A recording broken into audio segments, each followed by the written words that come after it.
Saldo a Igreja do Senhor com a paz do Senhor Jesus. Que Deus abençoe a vida de cada um. Irmãos, quero agradecer ao grupo Missão Resgate, a todos os seus responsáveis, ao meu grande amigo Emil, juntamente com os demais líderes. Quero agradecer a vida de todos neste grupo, do qual o próprio Deus a quem escolheu. Quero que Deus possa continuar olhando e abençoando cada dia mais este grupo. Quero agradecer a oportunidade de estar falando a respeito aí da palavra do Senhor, algo que hoje em dia é muito negligenciado, do qual hoje as pessoas não querem mais ouvir, do qual hoje a apostasia está esfriando cada dia mais a fé do ser humano. Coisas que no passado seria escândalo, hoje é algo natural. Hoje, se a gente fala de correção, não se pode mais falar, pois o ser humano é quem escolhe o que quer ouvir,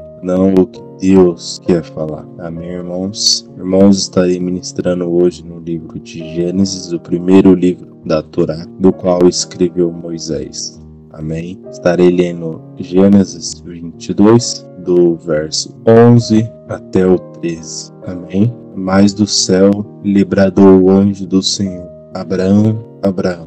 E ele respondeu: Eis-me aqui. E então lhe disse: Não estendas a mão sobre o rapaz, e não lhe faça, pois sei que temes a Deus, porquanto não me negaste o filho, o teu único filho. Tendo Abraão erguido os olhos, viu, descia um cordeiro preso pelos chifres entre os arbustos. Tomou Abraão o cordeiro e o ofereceu em holocausto, em lugar de seu filho. Amém, igreja? Igreja, estamos aqui tratando de um dos grandes patriarcas, Abraão, que antes de se chamar Abraão, era Abrão. Antes de Deus concluir uma mudança de comportamento, antes de Deus transformá-lo, ele se chamava Abrão, e depois da transformação ficou por Abraão. Antes de Deus fazer qualquer coisa na nossa vida, antes dele concluir uma promessa, antes dele entregar aquilo que ele mesmo prometeu, ele vai nos transformar. E transformar a igreja é por completo, não é pelas beiradas e pelas metades. Muitas pessoas sobem nos altares hoje em dia e falam: estou transformado, mas o velho eu ainda continua existindo. O ai, se fosse comigo, ainda continua existindo. E Deus hoje fala através dessa palavra que é transformação, que vai transformar vidas e vai alcançar vidas, quer você queira ou não, pois não somos nós, igrejas, que escolhemos a Deus, é Deus a quem nos escolhe. Amém? Irmãos, a palavra do Senhor, Gênesis 22, do versículo 11 ao 13, vai tratar a respeito do pedido que Deus faz a Abraão. Mas, irmãos, devemos entender o porquê Deus pede algo para a gente, o porquê Deus pede um sacrifício, muitas das vezes aos nossos olhos, algo doloroso, algo do qual irá nos tirar do comodismo, irá nos fazer duvidar o porquê está pedindo isso. Irmãos, aqui no capítulo 22, Deus pede a Abraão seu único filho, seu filho Isaac, que nesta época do qual trata a palavra era um rapaz do qual não está na Bíblia, mas conforme estudei, tinha por volta ali dos seus 17 a 18 anos de idade. Irmãos, aqui o grande patriarca Abraão, ele ouve a voz do Senhor e ele não pensa, ele não retruca, ele não fala: não, Deus, mas por quê? Não. Ele faz o que todos nós devemos fazer quando ouvimos a voz de Deus, ou quando Deus assim nos dá uma diretriz, uma ordem, uma ordenança de fazer qualquer tarefa, seja simples ou complicada aos nossos olhos. Então Deus fala com Abraão e pede seu único filho. Então ele prepara ali os jumentos, ele prepara ali o modo dele ir até o monte, do qual Deus logo em seguida lhe mostraria. E antes de chegar no monte, Deus mostra para ele, por sua vez pede para que os servos o esperem, pois, irmãos, devemos entender que muitas das vezes as pessoas não podem ver aquilo que a gente irá sacrificar a Deus, pois é algo nosso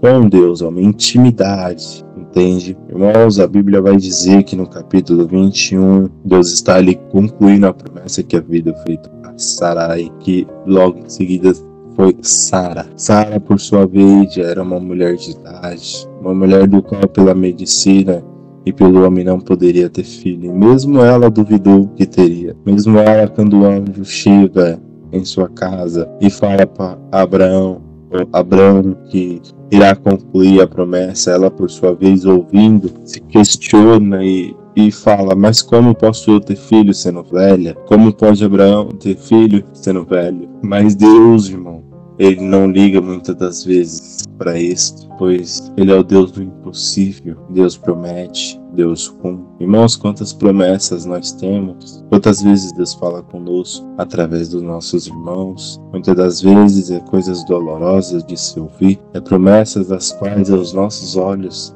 não tem como, pois não temos estudo, não temos competência na vida, mas Deus fala que seremos próximos. Deus fala que é necessário abdicar. Deus fala que é necessário deixar o velho homem, matar a carne, e a gente fica, como eu posso fazer isso se não tenho força? Mas irmãos, podemos entender aqui com a vida de Abraão, que os capítulos anteriores, seu primo Ló, aonde Deus, na verdade uns capítulos para frente, onde Deus fala para Abraão sair de sua terra e ir para uma terra da qual ele mostrará. Então Abraão segue. Só que Abraão para numa cidade e ele, nesta cidade, Abraão começa a prosperar. Abraão começa a ter muitos gados, pastores para coordenar estes gados. E seu primo Ló, vivendo da promessa de Abraão. Tem pessoas na nossa vida que é como o crente reboque que está do nosso lado só para viver de reboque, está vivendo na nossa promessa. Mas você vai perceber que Deus trava a promessa de Abraão,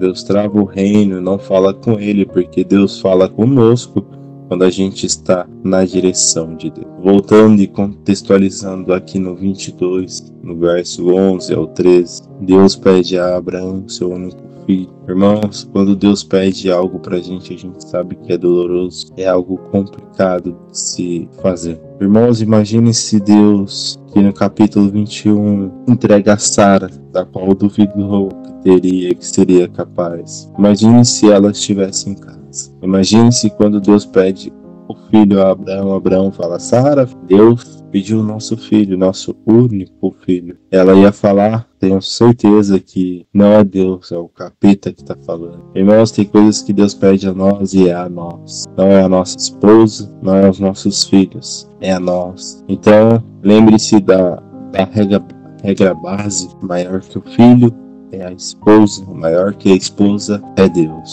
Então não devemos confundir as coisas, devemos entender que maior que nossa esposa é Deus. Quando nos casamos somos uma só carne, mas quando se trata do próprio Deus, aí as coisas mudam. Tem coisas que Deus pede para o homem que só o homem tem que fazer. E ele não pode abrir a boca, pois muitas das vezes o cônjuge não terá sabedoria para entender o que Deus quer fazer. Irmãos, Deus pede a Abraão seu filho e ele vai entregar. Então, subindo ao monte, Isaac pergunta onde está o cordeiro. E Abraão, tenho certeza que triste dentro do seu coração, se perguntando o que irá acontecer. Ele diz, Isaac, Deus proverá. Quantas vezes na dificuldade, quando nossos filhos nos perguntam, pai, estou com fome, pai, estou precisando de algo. Irmãos, Deus quer falar com alguém aqui hoje. Deus quer tocar na vida e no coração de alguém aqui hoje com esta palavra. Eu ia por um caminho, mas Deus está me direcionando para outro. Muitas das vezes somos questionados nos nossos lares. Esposo, cadê isso? Esposo,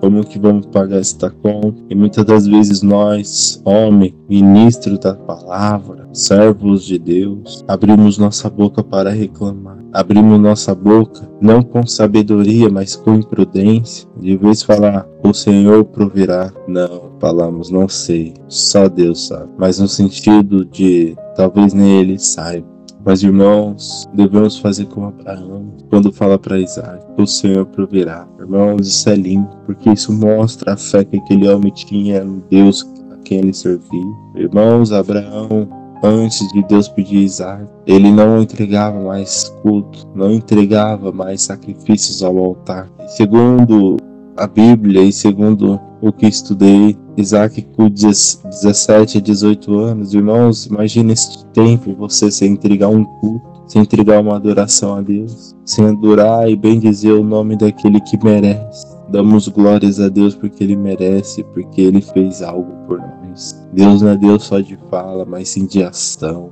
e de poder e glória. E atrás do nome dele vem o poder e a manifestação deste poder. Irmãos, quando Abraão vai ferir seu filho, o anjo do Senhor, com S maiúsculo, que tipifica Cristo. Podemos entender que no Antigo Testamento Cristo não aparece com o nome Cristo ou Jesus Cristo, mas ele aparece o anjo do Senhor. Mas do céu bradou o anjo do Senhor: Abraão, Abraão. Ele respondeu: eis-me aqui. Então ele disse: não estendas a mão sobre o rapaz, e nada lhe faça, pois já sei que temes a Deus, porquanto não me negaste o seu filho. Irmãos, podemos entender que um anjo não tem esta autoridade, porquanto não me negaste o teu filho. Isso quem fala é Deus, é Jesus tipificado no anjo. Irmãos, no Velho Testamento Jesus aparece com S maiúsculo, o anjo do Senhor. Quando se fala anjo do Senhor com S maiúsculo é Jesus. Então, quando podemos entender na tipificação ali do Antigo Testamento, da promessa, que Jesus pede, e Jesus mesmo responde aí: não me negaste teu filho. Então, podemos entender no verso de número 13, o que Deus faz. Tendo Abraão erguido os olhos, viu atrás de si um cordeiro preso. Irmãos, ali Deus já estava mostrando pra gente o que haveria de acontecer, que seria necessário um cordeiro morrer no lugar da humanidade. Era necessário que um cordeiro morresse. Jesus, Deus, não quer o nosso sangue, mas ele entregou seu filho, seu único filho, primogênito, a quem estava na criação dos céus e da terra, para morrer por nós, para morrer por um povo do qual não ora, para morrer de um povo do qual murmura, para morrer de um povo do qual não conhece o próprio Deus. Irmãos, como podemos dizer conheço a Deus se não lemos a tua palavra? Irmãos, quantas vezes estamos no culto e ali no culto entendemos que o louvor é mais importante do que a palavra. Irmãos, quantas vezes nas igrejas os pastores tiram o tempo, o pequeno tempo que a palavra tem de 1 hora. Irmãos, 1 hora pode acontecer muita coisa. 1 hora uma criança nasce, 1 hora uma pessoa morre, 1 hora é a última hora de alguém no leito, deitado na cama, se perguntando e olhando para a sua família e se questionando: e se eu tivesse feito antes? E se eu tivesse orado? E se eu tivesse feito algo? Mas não, irmão. Hoje as coisas estão invertidas. O louvor não é para Deus, é para o homem. E a palavra não é direcionada por Deus, mas sim pelos teólogos, do quais se julgam expert na palavra. Irmãos, quando lemos, podemos ler e entender o contexto da história, mas quando ministramos a palavra, é Deus a quem ministra dentro dos nossos corações, pois a mesma palavra que bate também no pregador, constrange também o pregador, pois não há um santo na terra, senão Jesus não havia descido. Ele desceu, pois foi necessário. Como diz em Gênesis 22, do versículo 13: tendo Abraão erguido os olhos, viu atrás de si o cordeiro preso pelos chifres entre arbustos. Deus, esta palavra é linda, assim. O Senhor nos mostra o que já havia de acontecer. Deus, o Senhor, mostra para nós o seu grande amor. Deus testa a Abraão, igreja, e Abraão é aprovado. E ali Deus, aprovando a Abraão, ele muda o nome e diz que será a paz de multidão. Igreja, esta multidão está até hoje, os descendentes de Abraão. Mas qual de nós, igreja, se parece com este homem em atitudes? Qual de nós está disposto a sacrificar aquilo que mais amamos por obediência? Irmãos, a palavra vai dizer que teve grandes homens na Bíblia. Teve Salomão, teve Davi, teve Sansão, mas todos eles, por sua vez, foram desobedientes a Deus. Mas a Bíblia vai tratar também de 2 homens do qual, segundo a palavra, não eram como Salomão ou como Davi, mas eram homens que simples,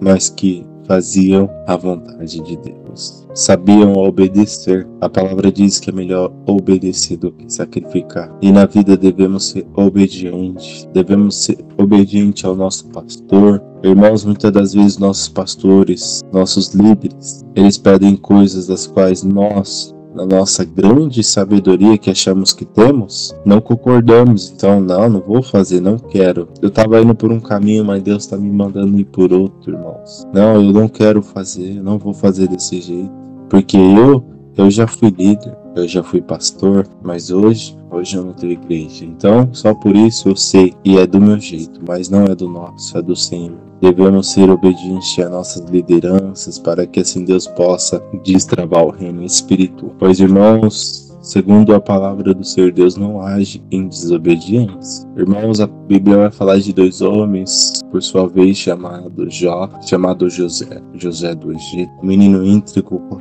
reto aos olhos de Deus, que era obediente ao seu pai. Por sua vez, Deus mostrou para ele o que havia de acontecer. Ele contou para os seus irmãos, mas seus irmãos não o aceitaram. O venderam como escravo, o mandaram para uma terra distante, sozinho. Irmãos, ele sofreu muito, foi preso, perseguido, acusado, caluniado. Mas essa parte não foi a parte nem mais difícil ainda. Você está entendendo, igreja? A parte mais difícil não é só na prova, é quando a bênção está nas nossas mãos, é onde Deus vai nos testar mesmo, nos provar para sermos aprovados, da qual, quando estamos na bênção, Deus vai trazer aquelas pessoas a qual nos magoaram, e através de nós vai falar, abençoa ela, ó filho. E ali Deus vai mostrar para nós mesmos a nossa capacidade como estamos, pois Deus já nos conhece, igreja.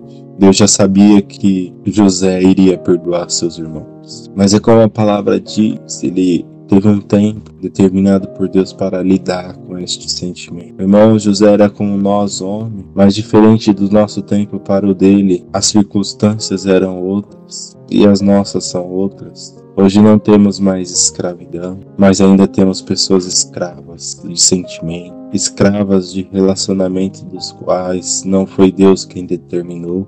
Irmãos, temos pessoas presas nos seus próprios orgulho, vaidade, ego, egocentrismo, querendo ser mais que os outros dentro da igreja. Eu prego mais, eu falo mais, eu louvo mais. Não, eu sou melhor pastor do que ele. Se eu fosse o pastor, faria assim. Irmãos, estamos invertendo os valores. Deus não nos chamou para ser desobediente, sim obediente. Irmãos, o segundo homem, Jó, que por sua vez, quando seus filhos festejavam, ele entregava sacrifício, porque para ele era como se ele estivesse protegendo a sua família. E mesmo assim Deus permitiu coisas terríveis acontecerem em sua vida. E quando estava na prova e foi tentado, ele diz, Deus me deu, Deus tomou. Bendito sejas o Senhor. Mas é muito fácil falar, não é mesmo? Porque a gente já ouviu a história de Jó. Estamos na prova, falando, não, mas foi Deus que deu, Deus que tirou. Amém. Está na mão dele. Mas dentro do coração tá lá, julgando, condenando, com mágoa do próprio Senhor. Oh, meu Deus. Trabalha dentro dos corações, Jeová. Trabalha dentro deste coração. Quebranta, pois ainda há mal, ainda há posse. Oh, Deus, vai de encontro com estas vidas, Senhor, das quais acha que perdoa, mas não perdoa. Ainda há uma poça parada, água parada, que é o significado da mágoa. Ó Deus, trabalha assim. A igreja de Deus está falando para que a gente possa perdoar, para que a gente possa tirar isto. Pois, irmãos, quando não perdoamos os nossos irmãos e irmãs, permitimos que Satanás vá. E quando Satanás vem, ele vem com os dois pés, igreja. Ele é expert no que faz. Igreja, ele era quarto no reino dos céus. Quarto porque a trindade é um só, mas é a trindade. Ele, antes de cair, era belo, reto, era o maior, era o grande regente. Então, igreja, não estamos lidando com qualquer um, qualquer ser. Estamos lidando com o anjo caído, a quem tem milhares de anos de experiência fazendo maldade e outros milhares servindo a Deus.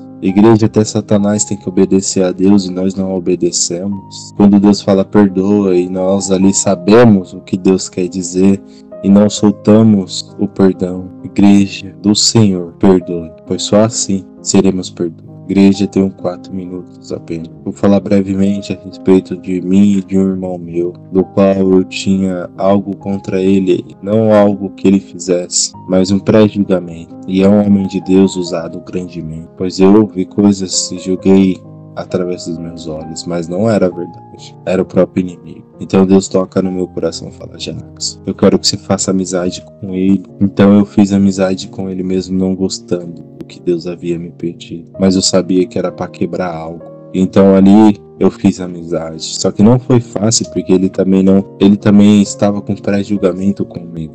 Mas então hoje somos amigos e irmãos em Deus, e ele é um cara do qual me ajuda, me cobra, me ensina, me capacita a ser um cristão melhor. Se tornou um irmão na fé. Então, irmão, se tem alguém dentro da igreja, dentro da nossa casa, isso eu falo para os membros, para quem é cristão, quem é obreiro. Se tem alguém dentro da igreja que você não gosta, ou que você faz aquele pré-julgamento, esse irmão é só Jesus na cara. Quebra este laço aí, quebra este laço, porque não é de Deus. O inimigo, ele vem com uma coisa só: matar, roubar e destruir. Jesus, quando entra, ele entra para unir, não para separar. Igreja que fala que tem Deus, mas é desunida. Igreja que fala que tem Jesus, mas vive em desunião. Eu não gosto de fulano porque não sabe louvar. A irmã não fica na porta, o irmão nem jejua. O irmão vive em adultério. De vez de julgarmos, devemos orar por ele. Irmãos, eu como homem aprendi algo muito sério e simples. Somos carne, então devemos estar em constante vigilância. Seja homem ou seja mulher. É natural falarmos de adultério quando se trata de homem e mais de mulher. Não acontece? Acontece. Varoas, vocês também têm olhos e desejos, assim como nós homens. Sejam vigilantes com seus olhos. Sejam vigilantes com aqueles que chegam como lobos, vestidos de cordeiro, de ovelhas. Cuidado com as boas conversações que aparentemente são boas, mas as más conversações corrompem os bons costumes e nos fazem pecar. Quando estamos mal com nosso esposo ou esposa e ali brigamos e então damos liberdade para Satanás agir. Dormimos separados. Irmãos, teve vezes que eu briguei com a minha esposa e ela ali brava, eu deitado do lado dela, eu falei: varoa, me abraça. Você não tá nem louca de não me abraçar. E ali eu entendi o que Deus estava fazendo. Eu posso estar bravo, mas eu abraço. Eu posso estar bravo, mas eu beijo. Eu posso estar bravo, mas eu durmo junto, em união com a minha cônjuge. E assim tem que ser nas nossas vidas, para que não demos espaço para o inimigo travar algo ou lançar alvo. Irmão, só se lança flecha quando se tem um alvo. E o alvo de Satanás é a nossa vida, é o nosso casamento, é a nossa comunhão. Amém, irmãos? Assim eu agradeço a rica oportunidade e a quem está ouvindo esta mensagem. Eu peço para que Deus ministre grandemente bênçãos e transformações grandiosas na sua vida. Que Deus possa abençoar cada dia mais e mais a vida de todos que estão escutando a este grupo do qual tem por nome Missão Resgate, um grupo pequeno do qual Deus irá fazer crescer, tenho certeza. Irmãos, a vida é corrida, mas a prioridade é servir a Deus. Amém. Assim eu agradeço a minha rica oportunidade em nome do Senhor Jesus. Fiquem todos na paz de Deus e que Deus seja com todos. Amém, igreja.